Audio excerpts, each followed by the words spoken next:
Welcome, everyone. We will get started in about a minute. We'll let people arrive.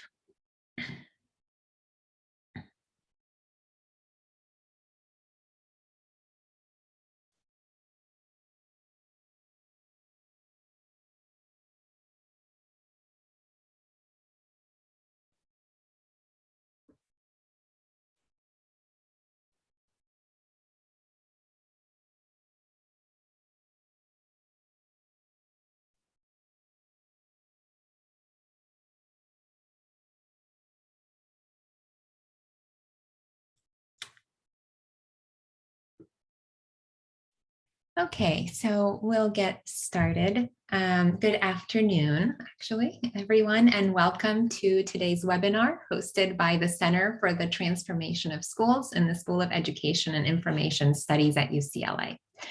The topic of this webinar is evidence-based restorative justice tools for schools. We thank you for joining us during your lunch or between meetings on a busy Tuesday. My name is Timea Farkas, and I am the Interim Research Director for the California Multi-Tiered System of Support Project at the Center for the Transformation of Schools at UCLA. We co-lead this pilot project with our partners at the Orange County Department of Education and the Butte County Office of Education. As part of this work, our center at UCLA has brought together a research consortium of leading scholars from around the state and nation to better understand topics related to school climate, student supports, and alternative discipline practices.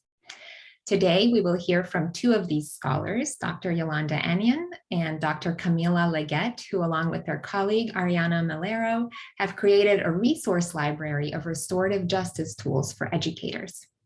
Dr. Anyon, Associate Professor at the San Jose State University School of Social Work, and Dr. Kamilah Legette, Assistant Professor at the University of Denver, Department of Psychology, will provide an overview first of restorative justice, the importance of equity-oriented approaches, what such approaches look like in schools, and which approaches have the most impact. We will then hear from Ms. Ariana Melero, Research Assistant and Student and Family Resources Navigator at Healthy Start, Los Angeles Unified School District, who will provide an introduction to the Restorative Justice Resource Library. Last, but certainly not least, we will hear from Ms. Nicolette Tiberio Morales, who is an educator and restorative justice coordinator at Roosevelt High School in the Los Angeles Unified School District, and has served as a California MTSS design team member on this project. Ms. Morales will share her experiences with and perspectives on implementing restorative justice practices in the classroom. We will present for approximately 35 minutes with 15 minutes for Q&A that I will facilitate. If you have a question, please put it in the chat box for presenters in real time, and we will try to respond quickly in the chat box or raise the question again during the Q&A time. We will share the PowerPoint in a follow-up email over the next few days. So next slide, please. I will start us off with a brief introduction to the California MTSS framework and our topic today. So next slide. Thanks. We know from extensive research evidence that exclusionary discipline practices such as suspensions can lead to negative student outcomes in both academic and behavioral domains. Such disciplinary responses remove students from the classroom and exclude them from opportunities to learn. Yet exclusionary discipline is still a common school response to student behavior. Exclusionary discipline responses are also used disproportionately with Black and American Indian students compared to their white and Asian counterparts in California. For example, in 2018-19, Black students made up 5% of the state's enrolled K-12 population, but 14% of all suspended students. American Indian students made up 0.5% of the state's enrollment, but over 1% of its suspended students. By contrast, white students made up 23% of enrollment, but only 19% of suspended students. Next slide, please. A multi-tiered system of support can help educators increase equity in schools, including in school discipline. The California MTSS framework brings a focus to the needs of the whole child by underscoring inclusive behavior, social emotional, and academic instruction. By combining Tier 1 supports, which are universal supports intended for all students, with more focused and intense Tier 2 and Tier 3 supports, An MTSS approach to student behavior utilizes both prevention and intervention methods. Today, we will hear about how restorative justice practices can be embedded in a school's MTSS plan to successfully support school climate, student behavior, and equitable experiences and outcomes for students. And with that, I hand it over to Dr. Kamilah Legette and Dr. Yolanda Anyon to begin our conversation about what restorative justice is. Thank you. So let's talk a little bit about restorative justice. I am Dr. Kamilah Legette. Next slide, please. Restorative justice is a philosophy and set of approaches to resolving conflicts that originated from Indigenous communities.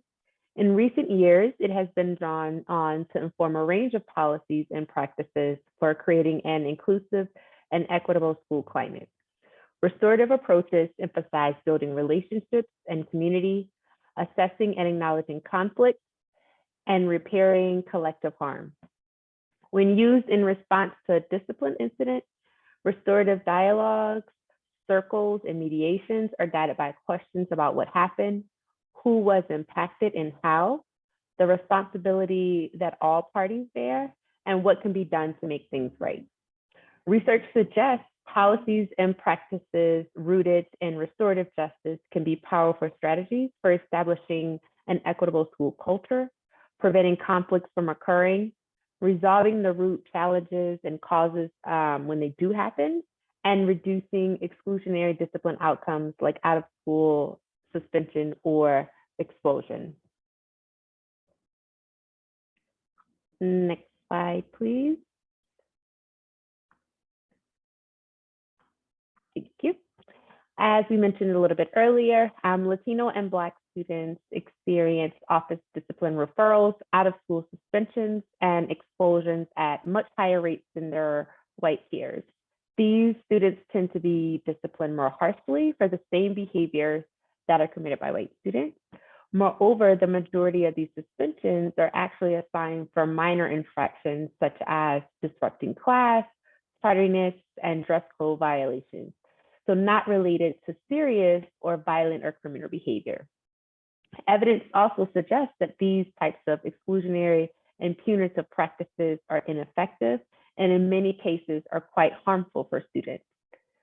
Suspensions can decrease students' probability of school success, increase the likelihood of negative life outcomes such as lower academic performance, school dropout, arrest, and incarceration. Recent school discipline reforms have typically involved revising student conduct codes to focus on changing student behavior using restorative justice instead of out-of-school suspension. This, of course, does lead to reductions in out-of-school suspensions, but the reforms have not minimized racial disparities, and these often correspond with increases in in-school suspensions and law enforcement referrals, especially for Black students. One reason for these continued disparities is because implementing restorative justice tends to focus very clearly evasive approaches which do not address the root cause of racial discipline gaps, and one way in terms of thinking about racism. And so restorative justice do not address the many forms of discrimination, bias, and dominance that continues to contribute to students' experiences and discipline practices. And so when we're not addressing the root cause of racism, we tend to blame and stigmatize Black youth for their behaviors. So this perspective can lead to victim blaming and interventions that target individual students' behaviors instead of school-wide systems.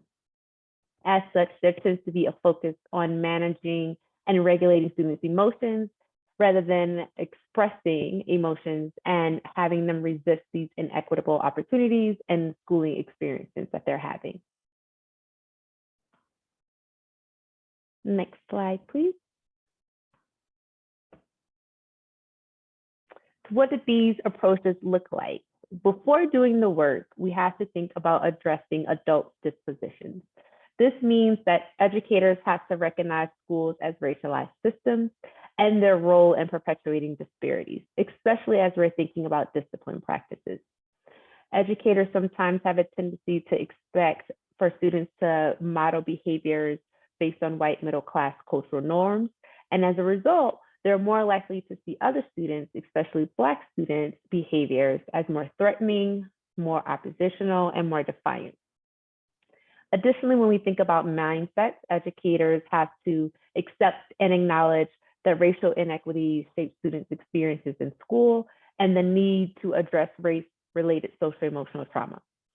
As such, they have to allow students to express their emotions and acknowledge the inequitable conditions that lead to their distress. So when we think about this, some examples that can work include opportunities for educators to engage in reflection on bias in the discipline process during professional learning opportunities. So thinking about ways that bias can contribute to the discipline, disparities in discipline that we're finding can contribute to ways that teachers are even thinking about the decisions that are being made. Another example that can happen is thinking about the rules or the code of conduct that's happening within schools and how these are reinforcing dominant norms in terms of thinking about dress, language, and movement styles. And so paying careful attention to who is most impacted by these rules. Who are these rules seem to be targeting and why? And then also thinking about creating memorials or other grief traditions to process things like police brutality. So acknowledging that these mistreatment and discrimination, they're happening not only in school, but also in larger society, and acknowledging that for students and making them feel that there's a space where they can recognize that and talk about it. We also have to think about focusing on shifting adult mindsets. And so mindsets and values are important as they set for restorative practices and how these practices are implemented. And so where we're thinking about this really challenging deficit ways of thinking about students and their caregivers. And so some examples that can help in terms of thinking about shifting these mindsets can focus on partnering with community organizations to lead professional development on anti-racist restorative justice, helping teachers develop empathy through community embedded service and books on equity, as well as trying to hire alumni from the schools who share student backgrounds, who may have shared similar experiences, and they can also participate in these circles of mediation. Thanks, Kamilah. Before I get started, my name is Anyon, and I'm an associate professor at the School of Social Work. And we have Kamilah and Ariana from our team here in the webinar, but in the audience is also Miguel Trujillo and Michael Ornelas, who were a part of this project. So I just wanted to acknowledge them and all the contributions they made. Okay. So in addition, once those kinds of beliefs and values or dispositions are addressed, some examples of tiered approaches are thinking about how to affirm the strengths and dreams of students of color across all tiers. So that can look like classroom-based or school-wide rituals that provide regular opportunities to highlight students' culturally relevant social emotional strengths. It also involves incorporating students' talents and personal goals during restorative conferences after a conflict.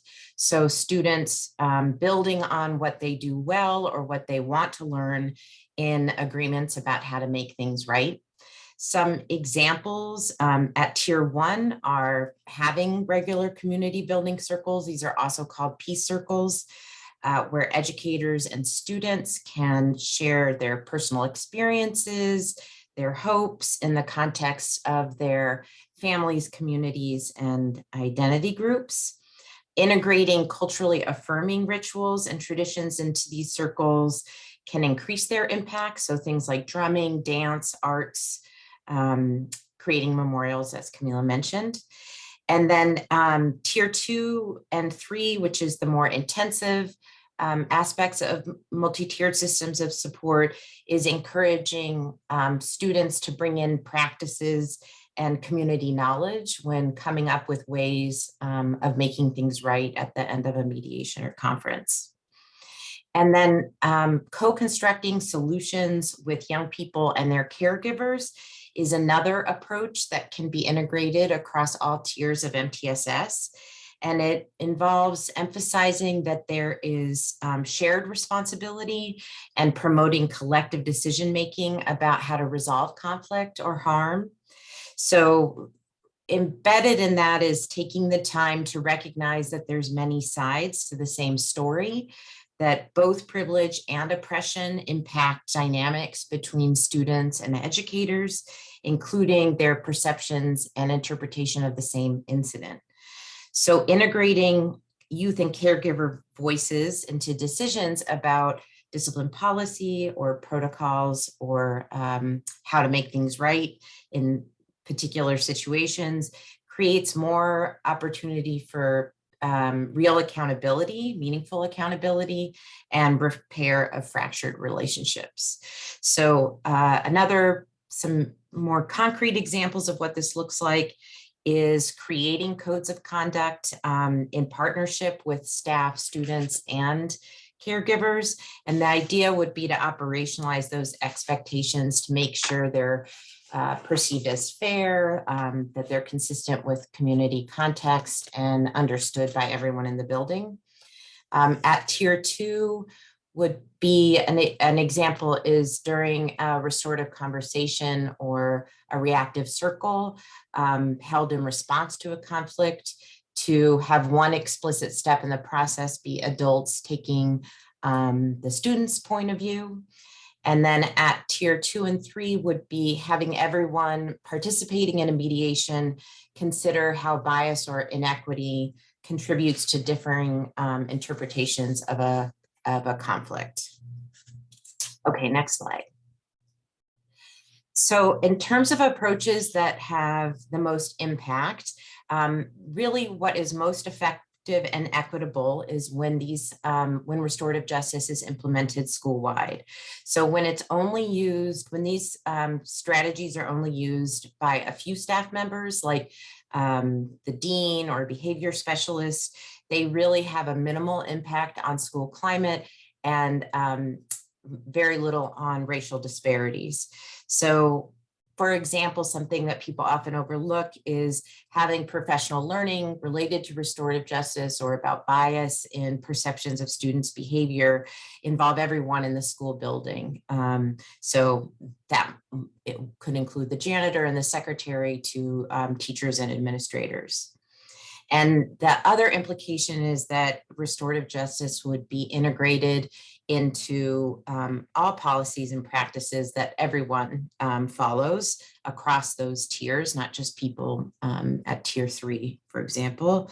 So an example of a policy that would go across tiers is having a really transparent protocol about preventing discipline incidents and then intervening, and making sure those protocols really emphasize culturally responsive approaches to strengthening relationships between students and school adults. So one example is protocols that require teachers have a restorative dialogue before sending a student to the office.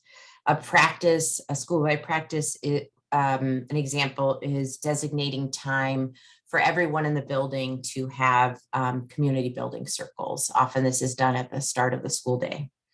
And then finally, it's important to consider the degree that staff are, their fidelity to the principles of restorative justice and not just to the practices.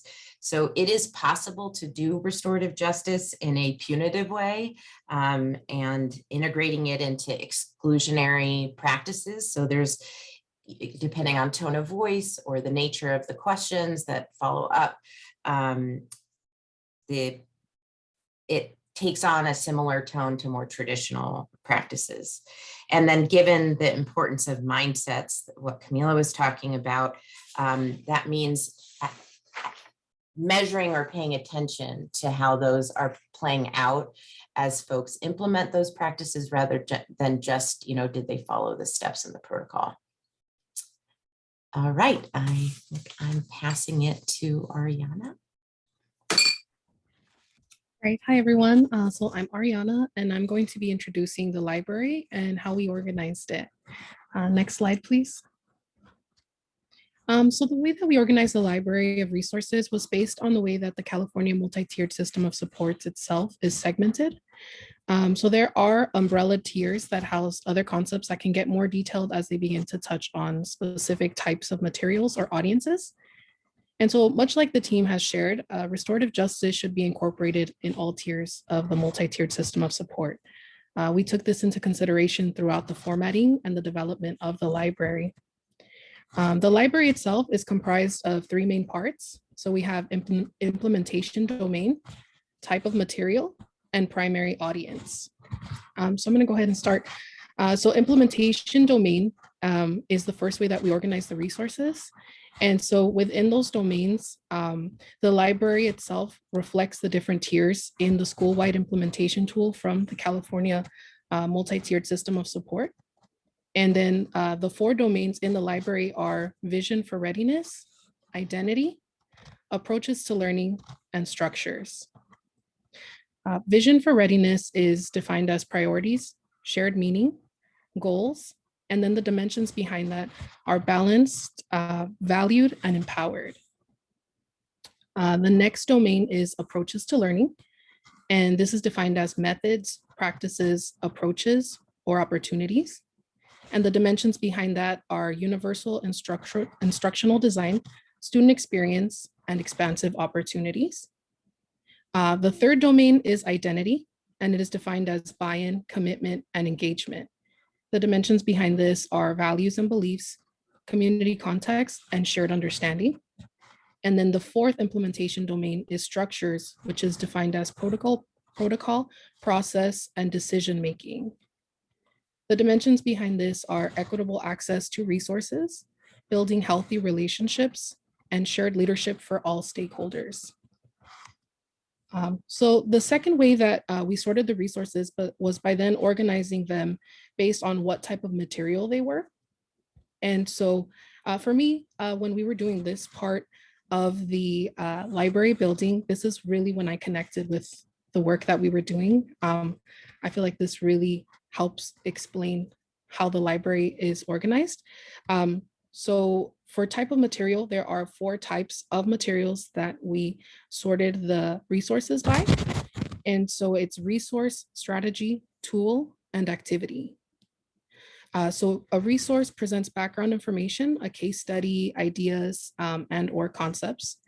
Then we also have strategy, which outlines overarching questions, steps, and or agendas to guide planning or implementation.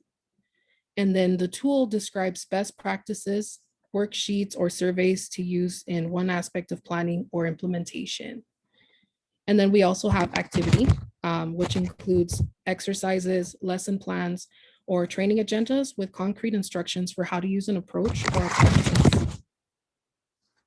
And then the third way the third consideration we applied to organizing the resources was by sorting them by audience type or who the intended audience was for the resource itself.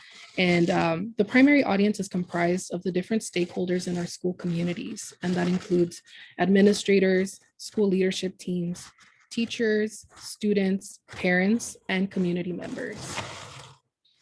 So I'd like to share an example. I feel like this example will really synthesize how the library works and how it can help those seeking to use it as a tool. And so the example that we chose to share is a lesson plan called Looking Closely at Ourselves. And this was published by Learning for Justice. And so we did include a few more of their resources in the library. They're awesome. And the reason that we chose this lesson plan is that it actually has an objectives overview. It has essential questions to ask students. It also has a section called Enduring Understandings, which is like key concepts. There's also a list of required materials and vocabulary.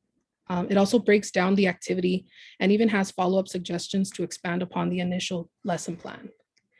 And so the way that we organize this within the library is we saw that it met the definition for approaches to learning because it is a teaching method, it's a practice, and it's an approach as well as an opportunity for teaching and learning for students. It also meets the criteria for the dimensions of universal instructional design and student experience. So for those reasons, this activity is housed in the second domain, which is approaches to learning. It was then categorized by the type of material as an activity because it is a lesson plan. And then the library also suggests the listed audience as teachers because they can directly use this material in the classroom. In the library itself, there's also a section for an overview for each of the materials listed. And for this example, the overview describes it as a lesson plan that outlines an activity where students can explore topics of race and self-identity by creating self-portraits. And so then it has more information on there, but that's like a little snippet. And then we also have a section in the library that gives a recommended tip for how to use these materials. And for this one, it recommends it for educators who value inviting topics of identity and race into the classroom. Okay, so the library is built on those three main categories, which is implementation domains, type of material, and audience. And so that's how we built the library. It really seeks to meet the needs of the person or the community using this tool to address the inequities in our school systems by following the multi-tiered system of support model of tiered interventions. Great. Thank you so much for that great introduction to the Restorative Justice Resource Library, Ms. Melero. We will now hear from Ms. Nicolette Tiberio Morales about implementing restorative justice practices and resources in the classroom. Hi, everyone. Yes, great praise and kudos to the hands and hearts that created this library for us. My name is Nicolette Morales. Please feel free to call me Nikki. My pronouns are she and we, and I'm a proud member of Roosevelt High School, as well as 4 generations of alumni. So when I think about the work that I do, I think about the work that my ancestors have been doing. Can we go to the next slide? So one of the domains that's very close and near and dear to my heart is the domain for Vision for Readiness. Teach Me Your Name became a campus-wide event to celebrate students' names. This was a cultural shift which began as an invitation to not only learn about our students' multiple identities, but to also evolve into a cultural practice to live into the value of relationships. As we moved into distance learning, we can be able to see the next picture on this slide. We made an attempt to shift the power dynamic so that students felt empowered to teach a different person their name. So as a school site, we also made space for us to conduct professional development on the intersectionalities of identities and also learn the impact that pronouns can have on a learning space. During distance learning, we made space for being able to understand our histories and the reason why we were named what we were. So our school is now comfortable in all spaces of inviting participants to gather, to share their name in addition to their pronouns, and make space for all folks to be seen more than ever. Our next slide is an approach to learning. So restorative practices in the classrooms. One restorative approach to learning can be found in the way that our school implements classroom agreements. In a disciplinary school, we might see classroom rules, and in a restorative school, we would see agreements. So these agreements are grounded in the restorative principle of relationships. Classroom agreements are an opportunity where facilitators can make space for the groups of students and teachers to be able to discuss as a community what an agreement looks like and also what an agreement does not look like. So when we make space to practice this kind of restorative dialogue, what an agreement looks like, what an agreement doesn't look like, we make space to be able to understand each other more fully, and therefore amplifying our young people's opportunity to be agents within that learning space, honoring their voices and how they can be able to also conduct a space of learning. Implemented with fidelity, these classroom agreements can be a space for any facilitator to be able to pause and reflect when there is a moment of harm. So these agreements give language to be able to identify what kind of harm has occurred and where we might have stepped out of our agreements. Learning what an agreement does not look like also allows a community to practice living into their core values. In these images that you see, you can see some of our classroom teachers taking an opportunity to kind of expand on these agreements and asking students to visualize them on their hands and what values each of these agreements has for them personally. So these are publicly displayed in all of our classrooms, and it's an opportunity for our young people to really see themselves in the community that they're creating. Our next slide, I want to talk a little bit about school structures. So when we think about school structures, for our school, our culture team is really a driving force for sustaining a climate of care.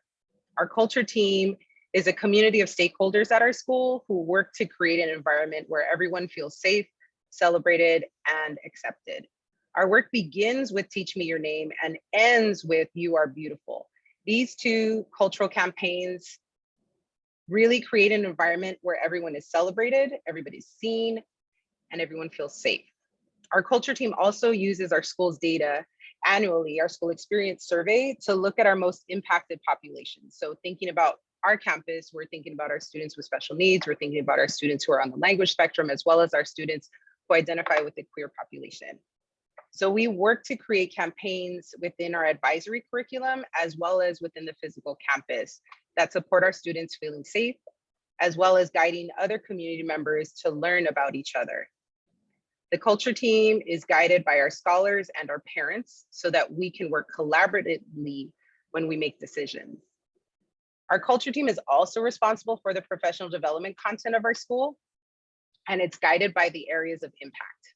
So when we think about those areas that I identified, our students with special needs, our students who are on the language spectrum, as well as our students who identify in the queer population, these are the kids that we want to think about when we're conducting our professional developments. Teacher huddles are another school structure that's centered around restorative practices, centered around the idea of consent. So these huddles can be initiated either by a teacher, the scholar themselves, or even a family member. So during these huddles, we establish first off the restorative agreements. And the scholar is invited to share what an artifact in which they help to illuminate what their hopes and dreams are. So a young person shares their artifact during this circle. And then following that share, the young person is able to hear from all the grown people around the table what they love and appreciate about them. Following that, we have a conversation about what needs the collective has for this young person. And the most important part about the circle is being able to make space for, how can I help? Asking a young person explicitly, how can I help? Make space for them to be able to surface what needs that they have, and in turn, the teachers and the family members present are able to make space for an agreement. This circle is concluded by a commitment from all members to be able to support our scholar, and then follow-up dates and adjustments to the plan if needed are made. So these are just some elements that are in play for us at our school, and I'm going to pass the mic back.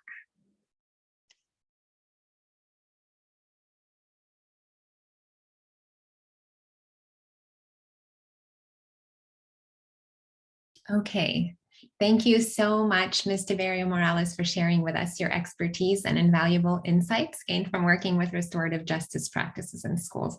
And thank you again to Dr. Anyon, Dr. Legette, and Ms. Melero for sharing with us your knowledge and this wonderful resource library. We will now open up the conversation to questions from the audience. If you have not yet had a chance, please place any questions you might have for our panelists in the Q&A box, not in the chat box, but the Q&A box. So to begin, there was a question that might be a good one to start with, and I think this is something for any of the panelists. We've had several questions about how do you differentiate between restorative justice and restorative practices?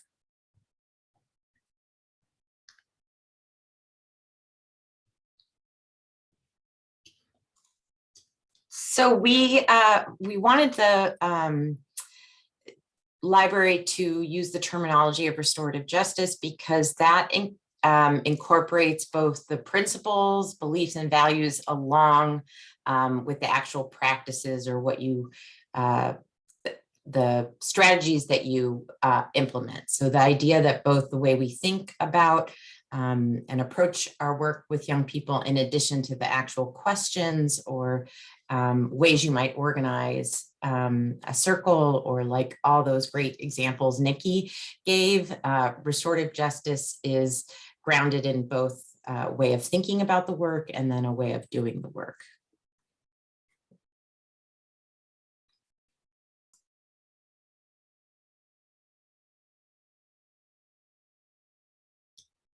Okay, thank you so much, Dr. Anyon, for that answer. We had another question about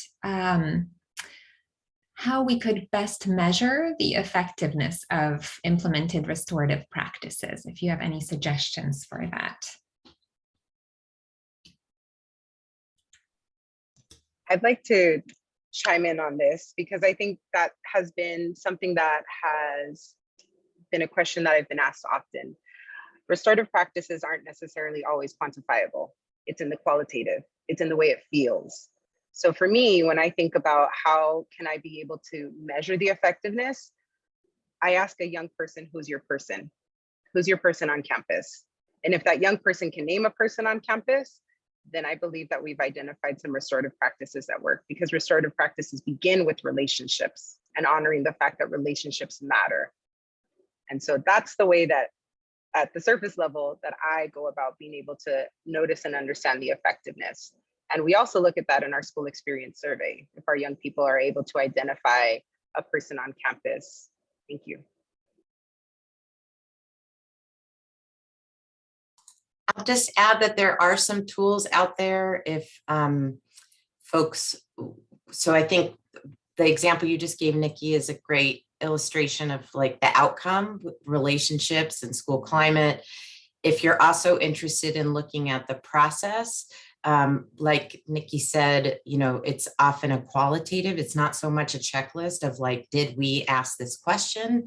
It often involves observing, coaching, and there's some tools out there by Anne Gregory and others that provide some frameworks for doing those kinds of observations.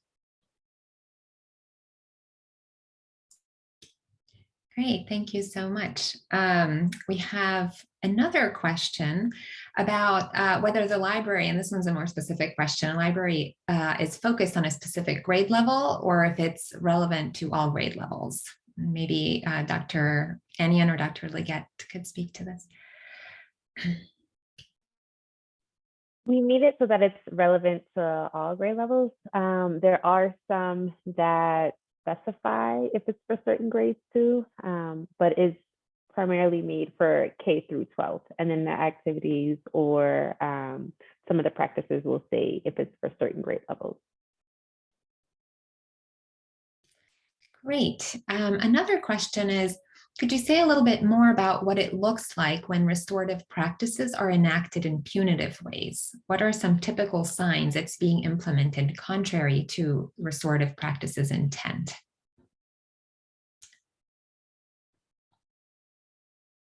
So the way that I've seen it be practiced punitively is, one is tone of voice. So is it one of the first questions in a restorative conversation or mediation, it's, you know, what happened?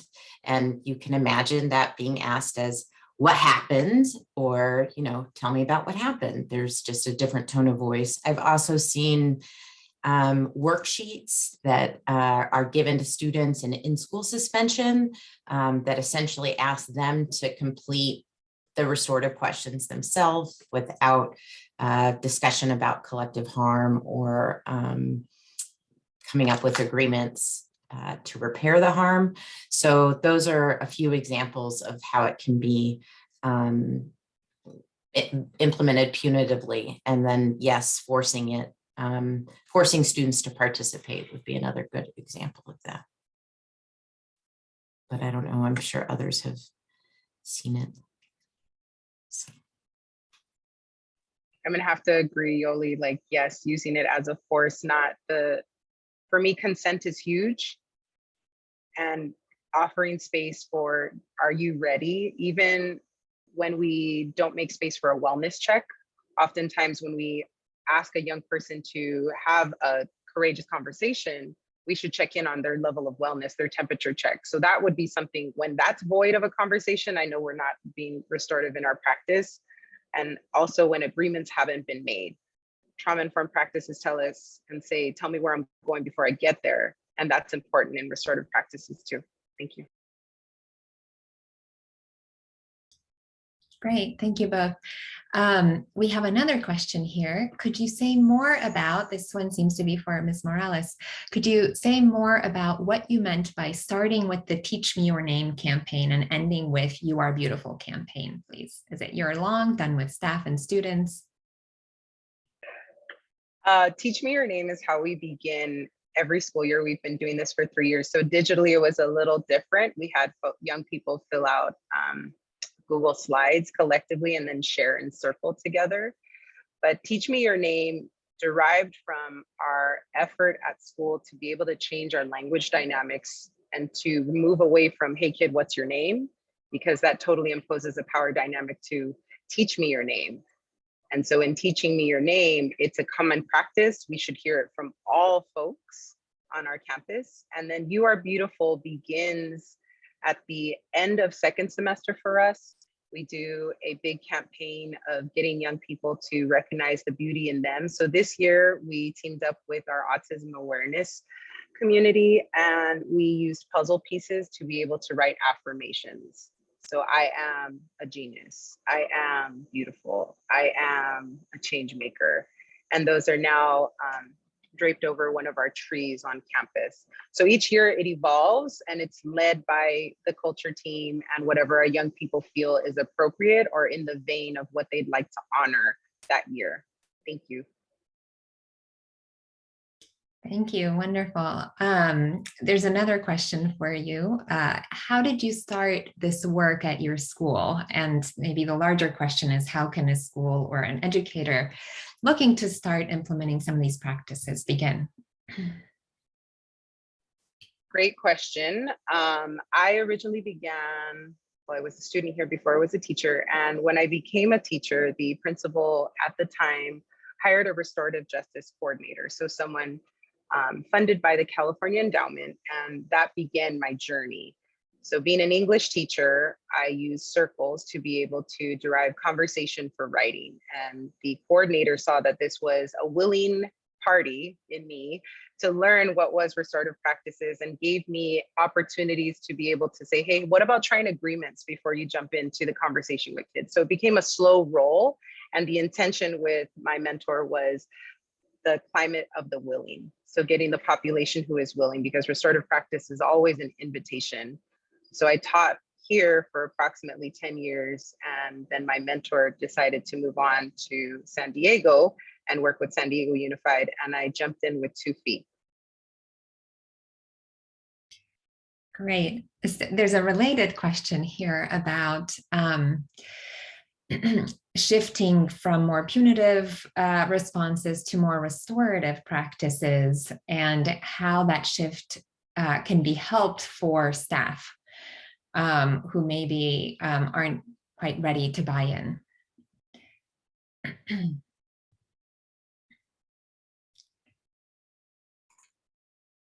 The research we've done on schools that have implemented restorative justice school-wide with some fidelity, generating buy-in often involves having teachers and other staff give input into the protocols, letting people express some frustration or fear or concern, holding that, and really school leaders continuing to push the conversation forward. Another approach that has been we've seen in a few schools is when there's a program champion. So someone like Nikki's mentor or Nikki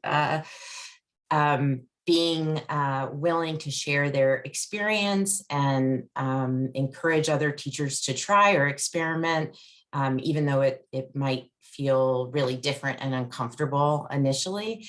And related to that is having adults in the building have an opportunity to see it in practice. So visit Nikki's classroom or observe a mediation and have the experience of seeing it go well, or in addition, how challenges might come up and that how they might be addressed. So that's what we've seen, but I'm sure Nikki has some examples of what that's looked like at their school. I think there's always going to be a challenge. I'm challenged at home with my own two little people to practice restorative work with them, because it doesn't just end at the boundary of our school. I think what Yoli mentioned of having a champion, that's important, because it's not just bottom up. When we think about this as a teacher's initiative or a young people's initiative, it's also top down. We need to have an administrative champion, because some of the work, when I think about the language that is evolving with our district, some of the language choices, like we're still using the word discipline. So that imposes a mindset for the grown people. And when we're not in our resiliency zone, we sometimes dip back into that which we experienced when we were these young people's age, which was probably punitive measures. So a top down and bottom up approach is what I would always recommend. And I also think, yes, to Yoli's point, having the collective input, when people can see themselves in the work, they're more willing to do the work. So how are we inviting people who may be on those boundaries to be able to contribute? Because change takes time, especially cultural change. One last thing, example is having like forums where teachers, but also students can talk about their experiences and what it's meant to them, especially students who maybe other adults in the building have seen as challenging. Hearing what it means to them to be listened to and to be seen for their strengths can be really powerful. So in addition to these other strategies, I think just listening to young people and to our colleagues can be really powerful in generating buy-in. Thank you. We have two questions that are somewhat related. How do you see the resource being useful for working with students with disabilities or in a mental health space? Any suggestions or thoughts there?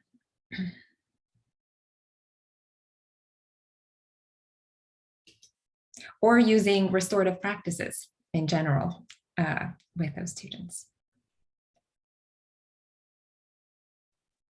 I think when we think about this in terms of mental health, we can definitely think about social emotional and trauma that students are experiencing, especially when they are having practices that are implemented unfairly, particularly when we think about it from race standpoint. And so I think if we're thinking about restorative justice and thinking about what we would use, especially for mental health, how social emotional healing would be useful, as well as thinking about the trauma. And so some of these practices, thinking about the circles, thinking about having students be able to express their feelings and in a way where they won't be penalized for what that looks like, because people express emotions very differently. And I think sometimes, especially when we think about anger and what's justifiable for anger and how anger can look, students can be penalized for that. And so using restorative practice to think about socio-emotional learning and development for children, not only for children, but also for teachers and educators and administrators in the building. So how are they using their own socio-emotional learning and modeling for others?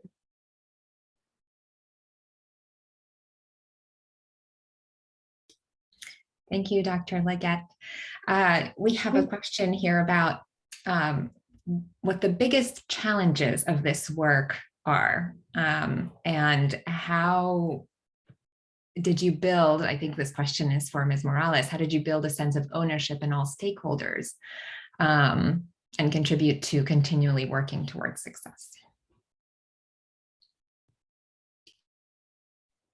That's a good question.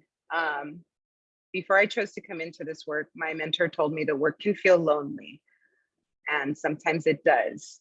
Holding the responsibility of healing a community is heavy.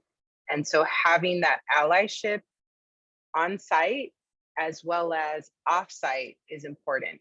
So I have a network in Oakland, I have a network in Denver, and I have a network in Los Angeles.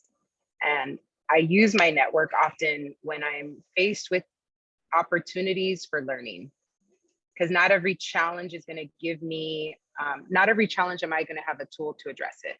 So that network allows me that opportunity. And I think what has been the golden rub is really making space to practice my own social emotional competencies. So being able to practice my own resiliency strategies. What that looks like is I take a walk in the quad and I touch green things to remember how small I am in this world and that this work is beyond me. Thank you. I just want to add, part of it, I think, is recognizing that it will be challenging and that there is no like end to restorative justice. It is always evolving and changing with the students who enter the building, the adults who enter the building. So some of it is normalizing that it is challenging and normalizing that self-care is necessary when doing this work. That was a beautiful example, Nikki. So it is not a silver bullet. Restorative approaches does not work for every student all the time. You know, there's going to be times where a mediation goes really well, and then that same student a week later, and with different adults, it goes very differently. So I think it's about it being a community of practice and something that we're all just continuously working towards without like an endpoint. But Ariana, I think I saw that you were going to say something about mental health. Is that right? Or did I? Yeah, I just wanted to say that in my experience in working in schools, it kind of goes with everything Nikki's been saying. It's the relationship is first. And I think that that's what's so important about restorative justice practices, is that it reminds us to see the student or, you know, anyone in front of us as a human being with their own intersectional identities. And it helps remind us to meet them where they're at. So just piggybacking off of what Nikki was saying, because when we're working with students with those identities, if we pause before we do anything, and kind of what you were saying, Nikki, where we're like, okay, you know, what's your name first and what's your identity first, then I know that I can't just pull out a worksheet and like, oh, one size fits all. It's what do you need and what tools do I have to meet you where you're at? So that's what I wanted to say.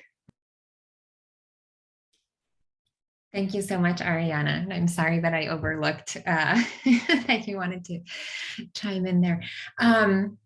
There's another question about differentiating between helpful and not helpful resources. So the question asker says, restorative justice has boomed over the last several years. How do you filter out trainers or agencies who are just jumping on the bandwagon and not really practicing or believing in restorative justice, but just trying to capitalize on what they see as a trend? Is this something that you've noticed? Anyone on the panel? And how would you respond to it?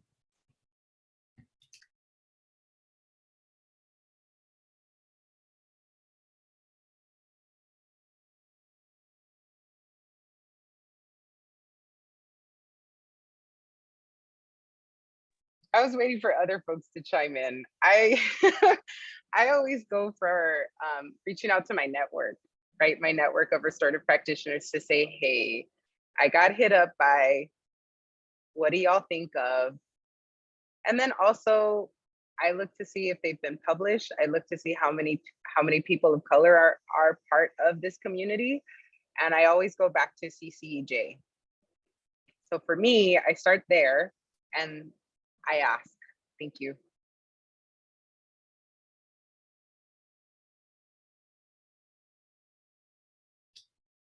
Dr. Anyon or Dr. Legette, would you like to add anything, or should we go on? I think it's a good question. I think it's hard because you want to make sure that you are, you know, you're getting with the right people and collaborating. I think there are a lot of people, especially now, as getting on this bandwagon of thinking about racism or saying the key words. And so for me too, I think trying to read what they have, like Nikki mentioned, publishing. So how are they publishing? What is that language? And how are they talking about it? Because I think sometimes when they're writing and when they're talking can be very different. So they may know what to say, but then how they are describing it in writing, the language they're using, is it deficit based? Are they focusing more on changing student behavior, or are they talking more about how this can be a collective and a team? Are they talking also about changing adult behavior, shifting the mindset, or is this really mostly focused on thinking about the child and their own behaviors and how we could shift or change that? I think that's what I look for the most, to try to differentiate between who I think would be a great partner who's working for equity, as opposed to someone who's a partner who's looking at getting on this new social, especially as we think about social emotional learning and restorative justice, these new practices. I just want to echo, well, one, people need to be paid for doing this work. So I want to make sure that, people's expertise is valued. Like I do think it requires some resources. And I think a lot about like the past district that I worked for and how much money they spent on these kind of packaged professional development trainings, and then, versus what could be paid to a nonprofit, local, community-based organization to do something that is tailored to a specific school community. So I do think people need to be paid, but I think we can be a little more creative in distributing those resources. And then I think it also, in addition to what others have said, it's about looking at knowledge and experience and wisdom differently. So having a PhD, is not necessarily the training. I'm not knocking PhDs. But that it's not necessarily the training that you need to be a good, someone who would lead a professional learning opportunity, and that there is a lot of resources in the community surrounding our schools that can be brought to bear in these conversations. So. Great. Okay, I think we have time for just one more question. And this question is about the difference or similarity between social justice and restorative justice. The person asks, is it the same, or if not, how do you differentiate the two?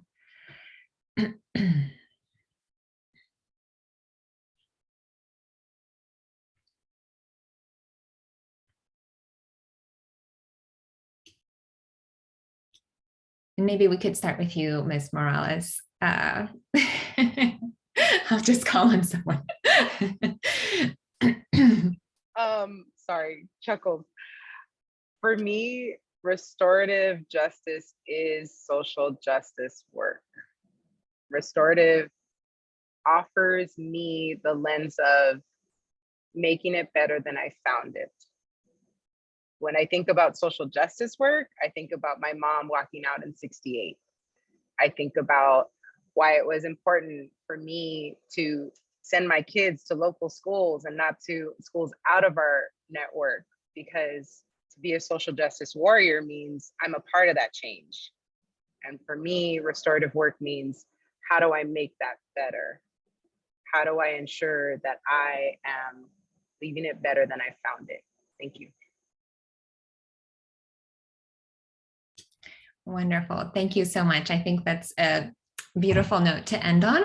So if we could just bring up our very last slide with some information on it for everyone.